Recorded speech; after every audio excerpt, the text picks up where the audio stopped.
যুক্তরাজ্যে অনেক মানুষ এখন মনে করছেন বিশ্ববিদ্যালয়ের ডিগ্রি অর্জনে যে সময় ও অর্থ ব্যয় হয় তার তুলনায় লাভ কম। এ নিয়ে দেশটিতে উদ্বেগ বাড়তে থাকায় স্টুডেন্ট লোন ব্যবস্থা পর্যালোচনায় সংসদীয় তদন্ত শুরু হয়েছে। ব্রিটিশ সোশ্যাল অ্যাটিটিউডস বিএসএ জরিপে দেখা গেছে 2025 সালে 34% মানুষ মনে করেন বিশ্ববিদ্যালয়ে পড়াশোনার সময় ও অর্থ সঠিক মূল্য দেয় না। 2005 সালে এর হার ছিল মাত্র 14%।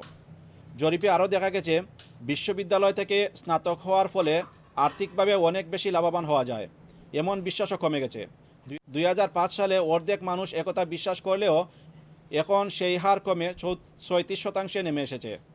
বিশেষজ্ঞরা বলছেন উচ্চ টিউশন ফি, বাড়তে থাকা ছাত্র ঋণ, চাকরির বাজারে অনিশ্চয়তা এবং কৃত্রিম বুদ্ধিমত্তা বা এআই এর কারণে ভবিষ্যতের চাকরি নিয়ে উদ্বেগ, এসব কারণে মানুষের দৃষ্টিভঙ্গি বদলাচ্ছে। এদিকে ইংল্যান্ডের ছাত্র ঋণ ব্যবস্থা নিয়ে তদন্ত শুরু করেছে যুক্তরাজ্যের ট্রেজারারি সিলেক্ট কমিটি। ঋণ পরিশোধের নিয়ম ও এর ন্যায্যতা খতিয়ে দেখা হবে।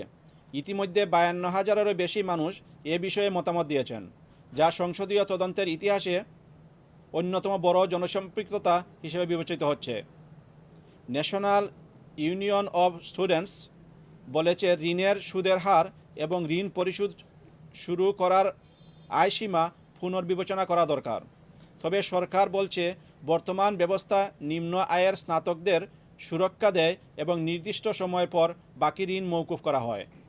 শিক্ষাবিদদের মতে এখনও স্নাতকেরা সাধারণত বেশি আয় করেন এবং কর্মসংস্থানের সুযোগও বেশি পান।